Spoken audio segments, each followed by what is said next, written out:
नमस्कार दोस्तों, स्वागत है आप सभी का भारत के सबसे बड़े न्यूज चैनल में। आज की यह रिपोर्ट बेहद खास, बेहद गंभीर और हर आम परिवार से जुड़ी हुई है, क्योंकि सोने और चांदी के बाजार में जो हलचल आज देखने को मिली है उसने लाखों लोगों की योजना बदल दी है। अगर आप सोना खरीदने की सोच रहे हैं, अगर आपके घर में शादी तय है, अगर आप निवेश के रूप में गोल्ड में पैसा लगाने की तैयारी कर रहे हैं, या फिर आप सिर्फ यह समझना चाहते हैं कि बाजार की दिशा आखिर जाके सोर रही है, तो यह पूरी रिपोर्ट आपके लिए बहुत महत्वपूर्ण है। आज सुबह जब सराफा बाजार खुला तो शुरुआती घंटों में सोने के दामों में हल्की नरमी देखने को मिली। कई व्यापारियों को लगा कि शायद गिरावट का दौर शुरू हो चुका है, लेकिन दोपहर तक हालात थोड़ा बदले और बाजार ने फिर से करवट ली। वहीं दूसरी ओर चांदी ने अचानक तेज रफ्तार पकड़ ली और कुछ ही घंटों में ऐसा उछाल दिखाया कि निवेशक भी हैरान रह गए। सबसे पहले आपको साफ और सटीक आंकड़े बताते हैं ताकि किसी भी तरह की अफवाह या भ्रम की स्थिति न रहे। आज 24 कैरेट यानी शुद्ध सोने का भाव 19,120 रुपए प्रति ग्राम दर्ज किया गया है। इसका मतलब है कि 10 ग्राम सोना करीब 1,91,200 रुपए के स्तर पर ट्रेड कर रहा है। 22 कैरेट सोना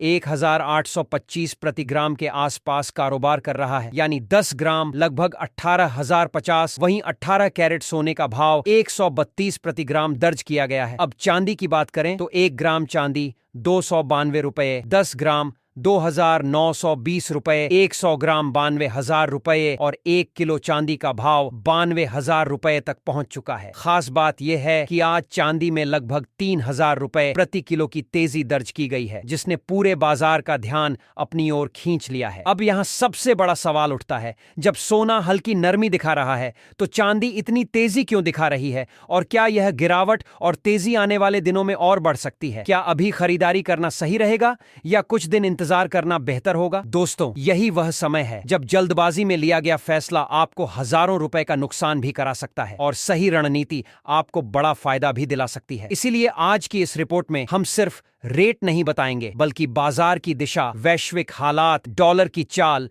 ब्याज दरों की स्थिति और एक्सपर्ट्स की राय के आधार पर आपको पूरी तस्वीर समझाएंगे। ध्यान रखिए, सोना सिर्फ एक धातु नहीं है, यह भारतीय परिवारों की भावनाओं से जुड़ा हुआ है। यह शादी, ब्याह, त्योहार, परंपरा और सुरक्षा का प्रतीक है, और जब इसकी कीमतों में हलचल होती है तो उसका असर सीधे घर के बजट पर पड़ता है। इसलिए वीडियो के अंत तक बने रहिए, क्योंकि आगे हम आपको बताएंगे कि आने वाले 15 से 30 दिनों में बाजार किस दिशा में जा सकता है, और अगर आप खरीदारी की योजना बना रहे हैं तो किस रणनीति से आप जोखिम कम कर सकते हैं और फायदा बढ़ा सकते हैं। दोस्तों, अब सवाल उठता है कि आखिर पिछले कुछ दिनों से सोने और चांदी के दामों में इतना उतार चढ़ाव क्यों देखने को मिल रहा है? क्या यह सिर्फ सामान्य बाजार की चाल है या इसके पीछे कोई बड़ा कारण छिपा हुआ है? दरअसल पिछले लगभग 2 हफ्तों से अंतर्राष्ट्रीय बाजार में अस्थिरता बनी हुई है। रूस और यूक्रेन के बीच चल रही बातचीत ने वैश्विक निवेशकों को थोड़ा राहत का संकेत दिया है। जब दुनिया में युद्ध या तनाव कम होने की खबर आती है तो निवेशक सुरक्षित निवेश यानी सोने की ओर कम झुकाव दिखाते हैं। वे शेयर बाजार, बॉन्ड या अन्य जोखिम वाले विकल्पों की ओर रुख करते हैं। इसका सीधा असर सोने की मांग पर पड़ता है और कीमतों पर हल्का दबाव बनता है। लेकिन तस्वीर का दूसरा पहलू भी है। अमेरिका से आने वाले आर्थिक आंकड़े, खासकर रोजगार रिपोर्ट, महंगाई के आंकड़े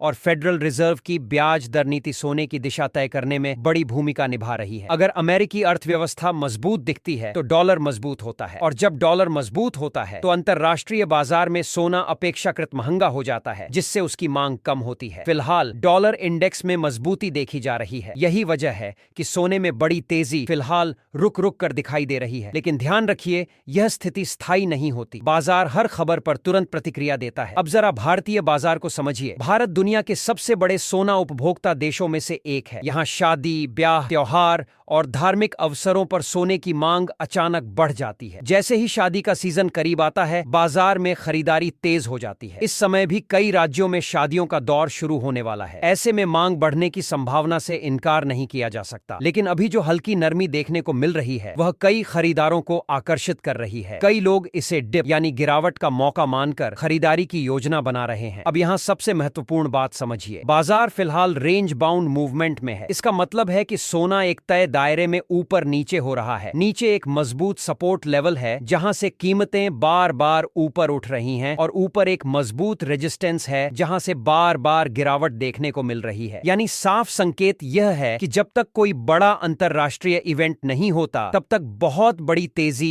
या बहुत बड़ी गिरावट की संभावना सीमित मानी जा रही है। लेकिन इसका मतलब यह नहीं कि जोखिम खत्म हो गया है। अगर अचानक कोई वैश्विक संकट खड़ा होता है, जैसे तेल की कीमतों में तेज उछाल, किसी बड़े देश में राजनीतिक अस्थिरता या आर्थिक मंदी के संकेत, तो सोना तुरंत सुरक्षित निवेश के रूप में चमक सकता है। यही कारण है कि इस समय निवेशकों और आम खरीदारों दोनों को बेहद सतर्क रहने की जरूरत है। जल्दबाजी में पूरा पैसा लगा देना समझदारी नहीं है और पूरी तरह इंतजार करते रहना भी कभी कभी नुकसानदेह साबित हो सकता है। आगे के हिस्से में हम विस्तार से समझेंगे कि चांदी में जो अचानक उछाल आया है उसके पीछे असली वजह क्या है और क्या यह तेजी आगे भी जारी रह सकती है। दोस्तों, अब विस्तार से बात करते हैं चांदी की, क्योंकि आज बाजार में सबसे ज्यादा चर्चा अगर किसी चीज की हो रही है तो वह है चांदी की अचानक आई तेजी। जब सोना हल्की नरमी में दिखा, उसी समय चांदी ने लगभग 3,000 रुपये प्रति किलो की छलांग लगाकर सभी को चौंका दिया। 1 किलो चांदी का भाव 92,000 रुपये के आसपास पहुंच गया है। अब सवाल यह है कि आखिर चांदी में यह उछाल क्यों आया? सबसे पहले यह समझना जरूरी है कि चांदी सिर्फ आभूषण की धातु नहीं है, यह एक महत्वपूर्ण औद्योगिक धातु भी है। Electric vehicle sector, solar panel निर्माण, mobile phone, computer chip, battery technology और कई इलेक्ट्रॉनिक उपकरणों में चांदी का इस्तेमाल होता है। जैसे जैसे दुनिया हरित ऊर्जा और इलेक्ट्रिक वाहनों की ओर बढ़ रही है, चांदी की मांग भी बढ़ रही है। हाल ही में अंतरराष्ट्रीय स्तर पर सोलर एनर्जी सेक्टर में निवेश बढ़ने की खबरें आई हैं। इसका सीधा असर चांदी की मांग पर पड़ता है। जैसे ही मांग बढ़ने का संकेत मिलता है, बड़े निवेशक और ट्रेडर पहले ही खरीदारी शुरू कर देते हैं। यही वजह है कि कई बार चांदी सोने से अलग दिशा में भी चलती दिखाई देती है। लेकिन ध्यान दीजिए, चांदी का बाजार सोने की तुलना में ज्यादा अस्थिर होता है। इसमें तेजी भी ज्यादा होती है और गिरावट भी ज्यादा होती है। अगर सोना 1% ऊपर जाता है तो चांदी कई बार 2% या 3% तक उछल सकती है और गिरावट के समय भी यही स्थिति होती है। अब भारतीय बाजार की बात करें। भारत में चांदी का उपयोग ग्रामीण इलाकों में निवेश के रूप में भी किया जाता है। कई परिवार सोने की तुलना में चांदी खरीदना ज्यादा आसान मानते हैं क्योंकि इसकी कीमत अपेक्षाकृत कम होती है। शादी ब्याह में चांदी के बर्तन, पूजा सामग्री और उपहार के रूप में भी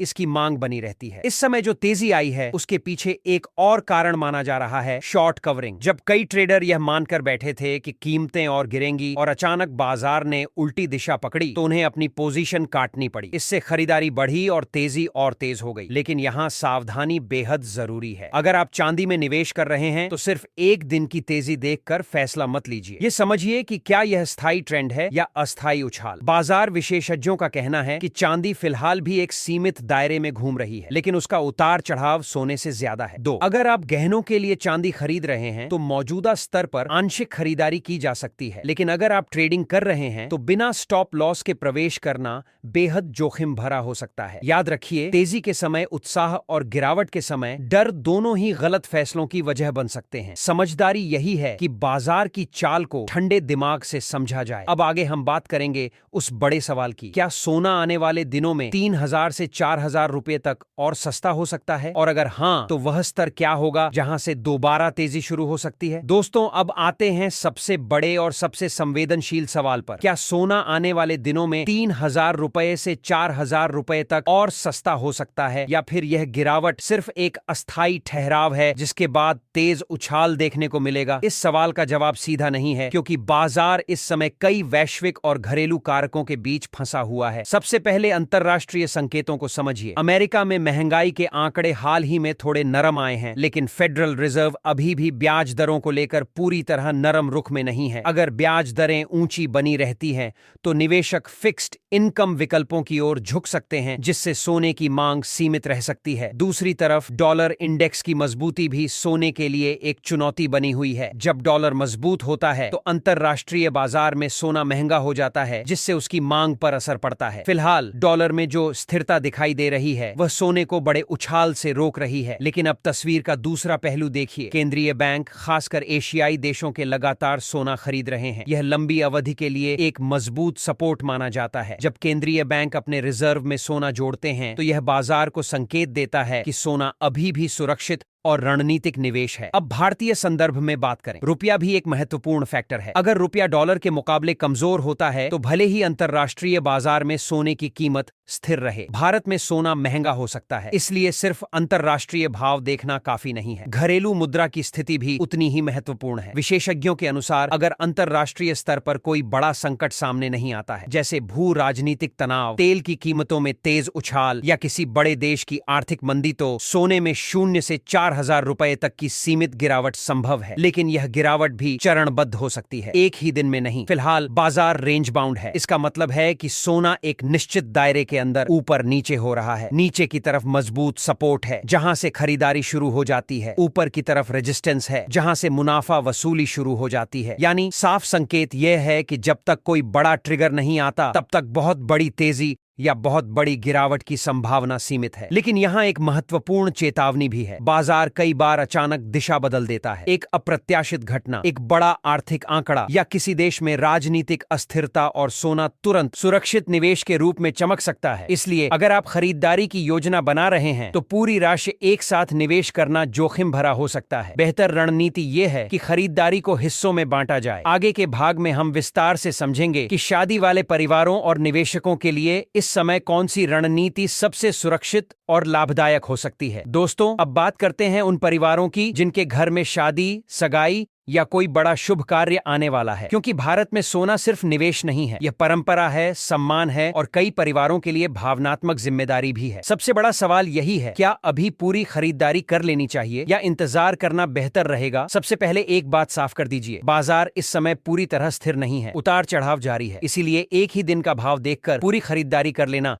समझदारी नहीं मानी जाती। अगर आपके घर में अगले 2 से 3 महीनों के भीतर शादी है तो पूरी तरह इंतजार करना भी जोखिम भरा हो सकता है, क्योंकि अगर अचानक वैश्विक बाजार में कोई नकारात्मक खबर आती है और सोना तेजी से ऊपर चला जाता है तो आपका बजट बिगड़ सकता है। विशेषज्ञ सलाह दे रहे हैं, रणनीति नंबर 1, चरणबद्ध खरीदारी। मान लीजिए आपको 100 ग्राम सोना खरीदना है तो पूरा 100 ग्राम एक साथ लेने के बजाय इसे 3 हिस्सों में बांट दीजिए। पहला हिस्सा अभी के स्तर पर, दूसरा हिस्सा अगर 2,000 रुपए से 3,000 रुपए की गिरावट आती है, तीसरा हिस्सा शादी की तारीख के करीब, ताकि किसी अचानक उछाल से बचा जा सके। इस तरीके से आपकी औसत खरीद कीमत संतुलित रहेगी। अगर बाजार गिरता है तो आपको फायदा मिलेगा, अगर अचानक बढ़ता है तो आपने पहले ही कुछ हिस्सा सुरक्षित कर लिया होगा। अब एक और महत्वपूर्ण पहलू, मेकिंग चार्ज। कई बार ग्राहक सिर्फ सोने का रेट देखते हैं, लेकिन मेकिंग चार्ज 10% से 25% तक हो सकता है। डिजाइनर ज्वेलरी में यह और ज्यादा हो सकता है। इसलिए खरीदारी से पहले अलग अलग दुकानों की तुलना जरूर करें। हॉलमार्क जांचना बिल्कुल ना भूलें। ब्रिस हॉलमार्क आपकी सुरक्षा है। बिना हॉलमार्क के सोना खरीदना भविष्य में नुकसान का कारण बन सकता है। अगर बजट सीमित है तो हल्के डिजाइन, कम मेकिंग चार्ज वाले गहने चुनें। कुछ परिवार सिक्के या बार भी लेते हैं ताकि जरूरत पड़ने पर उन्हें आसानी से बेचा जा सके। अब एक भावनात्मक बात भी समझिए, कई बार परिवार सामाजिक दबाव में जरूरत से ज्यादा सोना खरीद लेते हैं, लेकिन आज के समय में आर्थिक स्थिरता ज्यादा महत्वपूर्ण है। जितना बजट अनुमति देता है उतना ही खरीदें। दिखावे के लिए कर्ज लेकर सोना खरीदना समझदारी नहीं है। इस समय बाजार अनिश्चित है, लेकिन पूरी तरह डरने की जरूरत भी नहीं है। सही योजना, सही समय और सही जानकारी, यही 3 चीजें आपको सही फैसला लेने में मदद करेंगी। आगे के भाग में हम निवेशकों के लिए विस्तृत रणनीति समझेंगे, खासकर उन लोगों के लिए जो सोना सिर्फ गहनों के रूप में नहीं बल्कि संपत्ति के रूप में खरीदते हैं। दोस्तों, अब बात करते हैं उन निवेशकों की जो सोना और चांदी को सिर्फ आभूषण नहीं बल्कि एक दीर्घकालिक संपत्ति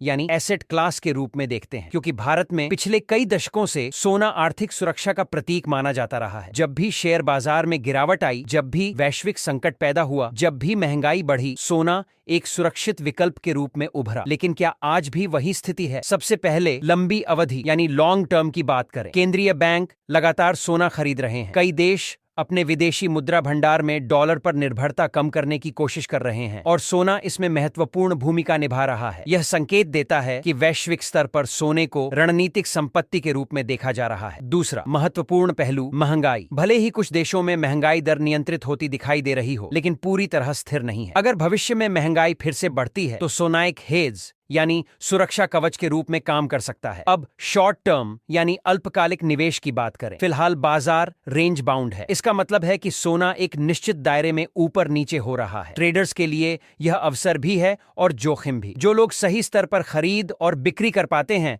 उन्हें लाभ हो सकता है, लेकिन जो बिना रणनीति के बाजार में उतरते हैं उन्हें नुकसान भी उठाना पड़ सकता है। वो में सबसे बड़ी गलती जो कई छोटे निवेशक करते हैं, वे तेजी देखकर खरीदते हैं और गिरावट देखकर घबरा जाते हैं, जबकि सही रणनीति उलटी होती है। जब बाजार गिरता है और मजबूत सपोर्ट के पास होता है तभी आंशिक खरीदारी की जाती है, और जब कीमतें ऊंचे स्तर पर पहुंचती हैं तब मुनाफा बुक किया जाता है। अगर आप ट्रेडिंग करते हैं तो स्टॉप लॉस लगाना अनिवार्य है। बिना स्टॉप लॉस के ट्रेड करना ऐसे है जैसे बिना ब्रेक वाली गाड़ी चलाना। बाजार कभी भी अचानक दिशा बदल सकता है। अब एक और विकल्प की बात करें, गोल्ड ईटीएफ और डिजिटल गोल्ड। गोल्ड ईटीएफ में निवेश करने से आपको फिजिकल स्टोरेज की चिंता नहीं रहती। यह शेयर बाजार के जरिए खरीदा और बेचा जाता है, लेकिन इसमें बाजार जोखिम जुड़ा होता है और ब्रोकरेज चार्ज भी लगता है। डिजिटल गोल्ड भी एक विकल्प है, लेकिन उसमें प्लेटफॉर्म की विश्वसनीयता और चार्जेस को ध्यान से समझना जरूरी है। कुछ निवेशक सोवन गोल्ड बॉन्ड को भी प्राथमिकता देते हैं क्योंकि इसमें ब्याज भी मिलता है, लेकिन इसकी लॉक इन अवधि होती है जिसे समझना जरूरी है। निष्कर्ष यह है कि अगर आप लंबी अवधि के लिए निवेश कर रहे हैं तो चरणबद्ध निवेश यानी सिप जैसी रणनीति अपनाना बेहतर हो सकता है। इससे बाजार की अस्थिरता का प्रभाव कम होता है। लेकिन अगर आप शॉर्ट टर्म ट्रेडिंग कर रहे हैं तो अत्यधिक सतर्कता, खासतौर पर 18 कैरेट, 22 कैरेट और 24 कैरेट यानी शुद्ध सोने की कीमतों में तेज उछाल दर्ज किया गया है, जिससे सराफा बाजार में एक बार फिर रौनक लौटती हुई नजर आ रही है। वहीं चांदी ने भी एक ही दिन में करीब 4,000 रुपये तक की तेजी दिखाकर निवेशकों के साथ साथ आम खरीदारों का भरोसा और ध्यान दोनों अपनी ओर खींच लिया है। विशेषज्ञों का मानना है कि मौजूदा वैश्विक परिस्थितियां, डॉलर की चाल और अंतर्राष्ट्रीय बाजारों से मिल रहे संकेत